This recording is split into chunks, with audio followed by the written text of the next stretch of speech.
In this video, we're going to look at the roles of carbon, the carbon atom, in biological molecules.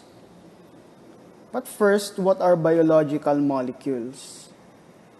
So what might come in our mind would be organic molecules or organic compounds. And I think it's still fresh in your memory what organic compounds are. They are usually, or they are carbon compounds with exceptions of a few, like the carbonates. And they can include the hydrocarbons, right? These are the organic compounds. But biological molecules should not just be thought of as organic compounds, because there are organic compounds that are actually non-biological in nature, okay, or are not biological molecules. In fact, some organic compounds are poisons, and they are, of course, not biological molecules. So when we speak of biological molecules, these are the biomolecules.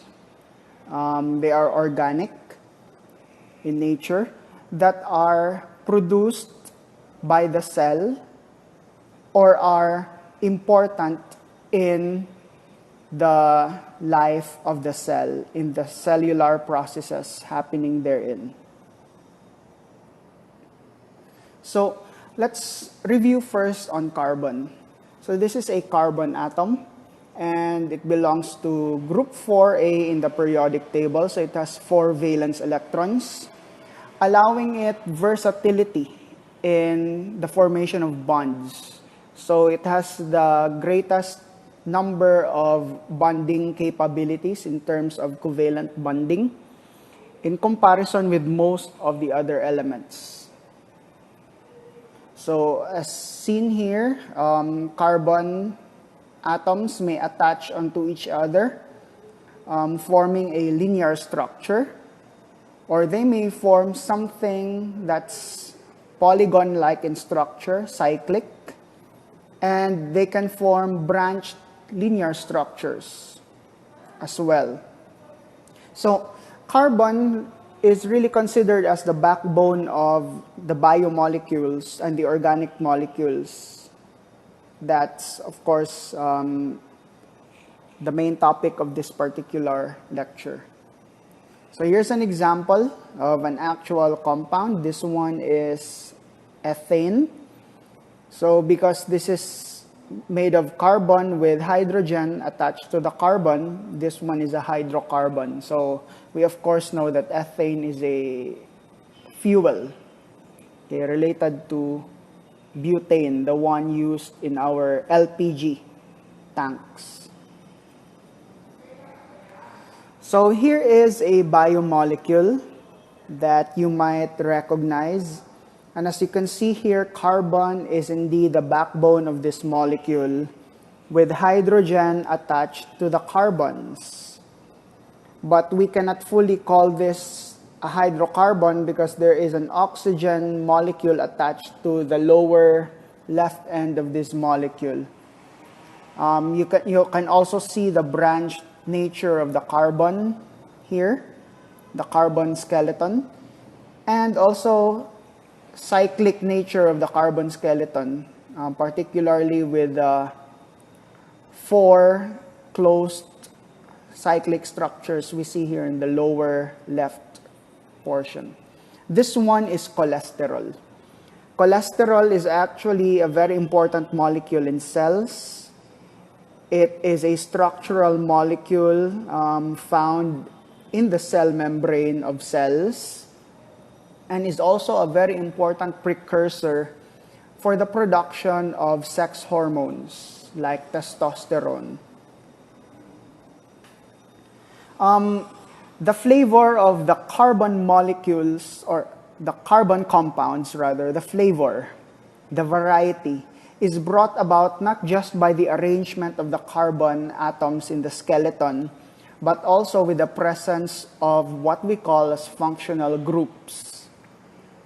Okay, so we have here the functional groups. Say, for example, the presence of the hydroxyl group, OH, would surely indicate that a particular chain of carbon atoms is some sort of an alcohol, okay, like ethanol with 2 carbon atoms and then an OH attached on one end.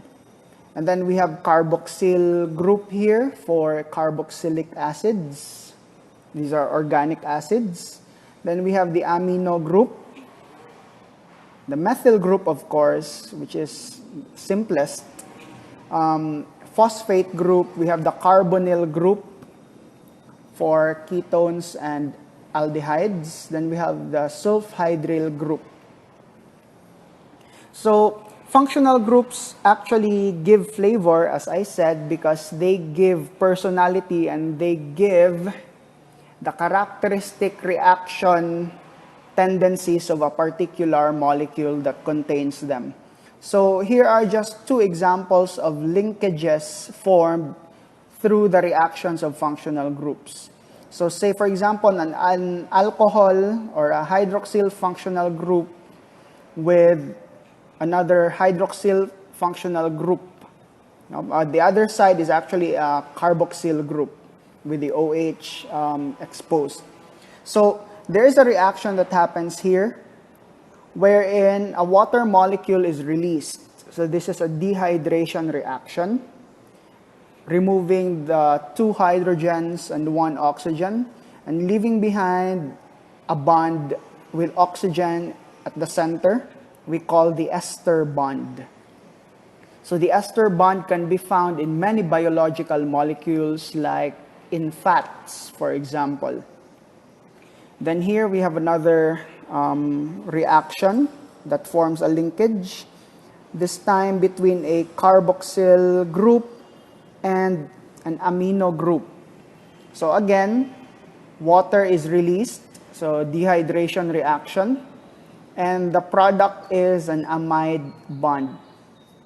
Okay, very similar to your peptide bond between amino acids and proteins. So here is a chart showing the composition of the various molecules in a living system, such as a cell. If you add all of these percentages, you will have a number, 30%. That means the other 70% is actually water. So life cells are made of approximately 70% water. The rest are inorganic ions, small molecules, and then we have the phospholipids and then the macromolecules. So the macromolecules, of course, are the large biomolecules that we know of, like nucleic acids, proteins, and then carbohydrates. Then we have the building blocks of these macromolecules. They're monomers, so to say, which are the small molecules. Metabolic intermediates, we call metabolites. So these are the intermediate products of the metabolism reaction inside a cell, for example.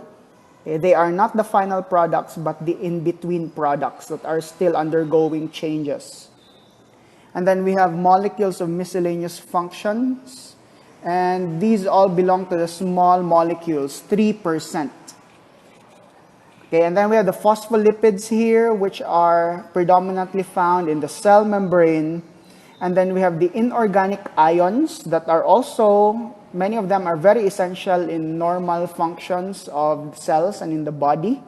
A good example would be calcium ions that functions in the exocytosis of certain types of cells.